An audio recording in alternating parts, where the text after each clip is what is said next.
ഇപ്പോൾ ചൂട് കാലമായതുകൊണ്ട് തന്നെ ചൂടുകുരുവിൻ്റെ പ്രശ്നങ്ങളും വരുന്നുണ്ട് അല്ലേ. അപ്പോൾ അതൊക്കെ ഒന്ന് മാറാനും അതിനായിട്ടുള്ള ടിപ്സുമായിട്ടാണ് ഞാൻ അന്ന് വന്നിരിക്കുന്നത്. നമ്മുടെ കുഞ്ഞു മക്കൾക്കും അതേപോലെ തന്നെ വലിയ ആൾക്കാർക്കും വേണ്ടിയിട്ടാണ്.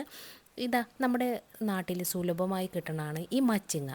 അതൊന്ന് നന്നായി ഒന്ന് കല്ലി വെച്ച് ഒരതിയിട്ട് അതിൻ്റെ പേസ്റ്റ് പോലെ കിട്ടുമ്പോൾ അതെടുത്തിട്ട് നമ്മൾ കുഞ്ഞുങ്ങളുടെ അല്ലെങ്കിൽ നമ്മുടെ വലിയ ആൾക്കാർക്കോ ഒക്കെ ചൂടുകുരു വരുമ്പോൾ ആ ചൂടുകുരു വരുന്ന ഭാഗത്തേക്ക് പുരട്ടി കൊടുക്കാം. പിന്നെ അടുത്തത് വന്നിട്ട് തേങ്ങാപ്പാലാണ്. ഞാൻ ഫ്രീസറിൽ വെച്ചിട്ട് ഇതേപോലെ ഐസ് കട്ടയാക്കി എടുത്തിട്ടുണ്ട്.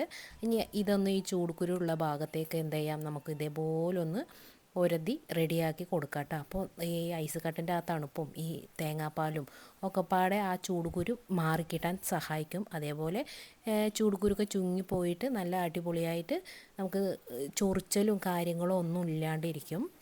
അപ്പോൾ ഇതേപോലെ ഒന്ന് കുറച്ച് നേരം ഒന്ന് ഇങ്ങനെ ഒന്ന് പ്രസ് ചെയ്തത് ഒന്ന് അമർത്തി ഒന്ന് ഇതേപോലെ ഒന്ന് ഉരച്ചു കൊടുക്കാം.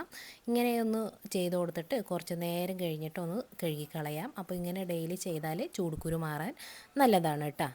ഇനിയിപ്പോൾ അടുത്തത് വന്നിട്ട് ഐസ് കട്ടയാണ്. അപ്പോൾ തേങ്ങാപ്പാൽ ഇല്ലെങ്കിലും നമുക്ക് ഇതേപോലെ ഒരു ഐസ് കട്ട എടുക്കാം. ചൂടുകുരു ഉള്ള ഭാഗത്ത് ഇതേപോലെ ഒന്ന് മസാജ് ചെയ്ത് കൊടുക്കാം കേട്ടോ. അപ്പോഴും ചൂടുകുരുവിന് കുറച്ച് ഭേദപ്പെടാൻ സഹായിക്കുന്നതാണ്. അപ്പോൾ ഇതേപോലെ ചൂടുകുരുള്ള ഭാഗത്ത് ഇതേപോലെ ഒന്ന് മസാജ് ചെയ്ത് കൊടുത്താൽ അതും നല്ലതാണ്. നമുക്ക് പെട്ടെന്ന് തന്നെ ചെയ്യാൻ പറ്റുന്നതാണ് ഈ ഐസ് കട്ട കൊണ്ടുള്ള ഇതേപോലെ ഉരಸಿ കൊടുക്കുന്നത്. ഇതേപോലെ തന്നെ ഒരു ഗ്ലാസ് വെള്ളത്തിൽ 1 ടേബിൾ സ്പൂൺ നമുക്ക് ഓട്സ് ഉണ്ടല്ലോ, അത് വെള്ളത്തിലിട്ട് കുതിർത്തി വെച്ചിട്ട് അതും ഇതേപോലെ ഒന്ന് ചൂടുകുരുള്ള ഭാഗത്തേക്ക് ഒന്ന് ഇതേപോലെ മസാജ് ചെയ്ത് കൊടുത്താൽ ഇതേപോലെ തന്നെ നല്ല ഭേദം കിട്ടുന്നതാണ് കേട്ടോ. ഓട്സ് പൊടിയും കൊണ്ട് ആക്കി കൊടുത്താലും. പിന്നെ എന്താണ് നല്ല ചൊറിച്ചലൊക്കെ ഉണ്ടാവില്ലേ ഈ ചൂടുകുരുവൊക്കെ, അപ്പോൾ അതൊക്കെ ഒന്ന് മാറിക്കിട്ടാൻ വേപ്പില ഉണ്ടല്ലോ അത് നന്നായി ഒന്ന് അരച്ചിട്ട് അതിൻ്റെ നീരായിക്കോട്ടെ അല്ലെങ്കിൽ ആ വേപ്പില അരച്ചതായിക്കോട്ടെ നമ്മൾ ആ ചൂടുകുരുള്ള ഭാഗത്തേക്ക് ഒന്ന് നന്നായി ഒന്ന് വെച്ച് കൊടുത്താൽ നന്നായി ഭേദം കിട്ടും കേട്ടോ. പെട്ടെന്ന് തന്നെ കരിഞ്ഞ് കിട്ടും. പിന്നെ നമുക്ക് തേങ്ങ വെള്ളം അത് നമ്മൾ എപ്പോഴും വീട്ടിലെപ്പോഴും ഉണ്ടാകണതാണ്. അതേപോലെ കറിക്കൊക്കെ ഉപയോഗിക്കുമ്പോൾ തേങ്ങ എന്തായാലും പൊട്ടിക്കേണ്ട ആവശ്യം ഉണ്ടാകുമല്ലോ. അതിന് നമുക്ക് എന്ത് ചെയ്യാം, ഇതേപോലെ കുറച്ച് തേങ്ങ വെള്ളം എടുത്തിട്ട് നമ്മുടെ ഈ ചൂടുകുരുള്ള ഭാഗത്തേക്ക് കുഞ്ഞുങ്ങൾക്കാകട്ടെ മുതിർന്നവർക്കാകട്ടെ ആർക്കായാലും ചെയ്യാവുന്നതാണ്. ഇതേപോലെ ഇത് എപ്പോഴും കിട്ടുന്നൊരു സംഭവമാണ് ഈ തേങ്ങ വെള്ളം. അപ്പോൾ ഇതേപോലെ ഒന്ന് ചെയ്തു കൊടുത്താൽ നല്ല സമാധാനം കിട്ടും, നല്ല കൂളിംഗ് ആയിരിക്കും. ഇതുമാത്രമല്ല എല്ലാവരും തണുത്തത് എന്തെങ്കിലും കഴിക്കാനും ശ്രദ്ധിക്കുക. അപ്പോഴാണ് ചൂടുകുരു ഒന്ന് വരുന്നതൊക്കെ കുറവാകുള്ളൂ. പിന്നെ അതേപോലെ തന്നെ നമുക്കിനി മുട്ടാനെ മിൽട്ടി ഉണ്ടല്ലോ അതും റോസ് വാട്ടറും കൂടി മിക്സ് ചെയ്തിട്ട് അതും വേണമെങ്കിലും ചൂടുകുരുള്ള ഭാഗത്തേക്ക് തേച്ച് കൊടുക്കാം. അപ്പോൾ അതൊരു അടിപൊളി സംഭവമാണ്. പിന്നെ ഇറുകിയതായിട്ടുള്ള വസ്ത്രങ്ങളും അതേപോലെ തന്നെ 2 നേരം നല്ല തണുത്ത വെള്ളത്തിൽ കുളിക്കാൻ ശ്രമിക്കുക. തണുത്ത വെള്ളത്തിൽ പറഞ്ഞാൽ ഐസ് കട്ട ഇട്ട് വെള്ളത്തിൽ എന്നല്ല കേട്ടോ.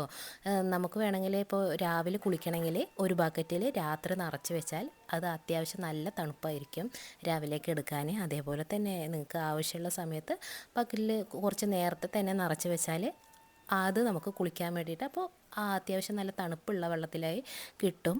അപ്പോൾ അങ്ങനെ ചെയ്യുക.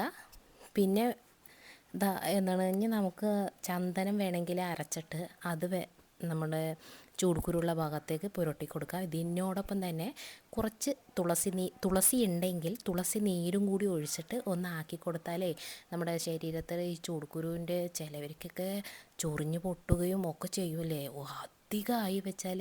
അപ്പോൾ അതൊക്കെ ഒന്ന് തുളസി നല്ലൊരു മരുന്നാണ്. അപ്പോൾ അതൊക്കെ ആയി പറഞ്ഞാൽ മുറിവൊക്കെ പെട്ടെന്ന് ഉണങ്ങാനും ഒക്കെ സഹായിക്കുന്നതാണ് തുളസി. അതേപോലെ തന്നെ ചന്ദനവും നല്ലൊരു അടിപൊളി സംഭവമാണ്, നല്ല തണുപ്പും ഒക്കെ കിട്ടുന്നതാണ്. അതേപോലെ ഫ്രൂട്ട്സൊന്നും കഴിക്കാത്ത മക്കളാണെങ്കിൽ ആരാണെങ്കിലും കക്കിരിക്കൊക്കെ ജ്യൂസ് അടിച്ചിട്ട് കൊടുക്കാം, അങ്ങനെയൊക്കെ ചെയ്യാം. അപ്പോൾ നല്ല ഉള്ളിലേക്ക് ശരീരത്തിലേക്ക് നല്ല തണുപ്പും കിട്ടും. അതേപോലെ പഴങ്കഞ്ഞി അത് കുടിച്ചാലും ഈ സമയത്ത് നല്ല തണുപ്പാണ്, അങ്ങനെയൊക്കെ ചെയ്യുക. പിന്നെ തലേ ദിവസത്തെ കഞ്ഞിവെള്ളം അതിനെ നമുക്ക് എന്ത് ചെയ്യാം, പിറ്റേ ദിവസത്തേക്ക് അതിൻ്റെ തെളി എടുത്തിട്ട് ആ ചൂടുകുരുള്ള ഭാഗത്തേക്ക് തേച്ച് കൊടുത്തിട്ട് ഒരു അരമണിക്കൂറോളം വെച്ചിട്ട് കഴുകിക്കളയാവുന്നതാണ്. അത് നല്ലതാണ്. പിന്നെ സോപ്പ്, അതേപോലെ തന്നെ ക്രീം, അതൊക്കെ ഉപയോഗം കുറച്ച് കുറയ്ക്കുക ഈ സമയത്ത്. അപ്പോൾ ചൂടുകുരു വരുന്നതിന് കുറച്ച് ഇതുണ്ടാവും. പിന്നെ എണ്ണമയം ആകാതിരിക്കുക, അതായത് എണ്ണയൊന്നും തേക്കാതിരിക്കുക ഈ സമയത്ത്. അപ്പോൾ ചൂടുകുരുവൊക്കെ കുറഞ്ഞു വരുന്നോളും. ഈ സംഭവങ്ങളൊക്കെ ചെയ്യുക. ഇപ്പോൾ കോട്ടൺ വസ്ത്രങ്ങൾ പ്രത്യേകിച്ച് ധരിക്കാൻ ശ്രമിക്കുക.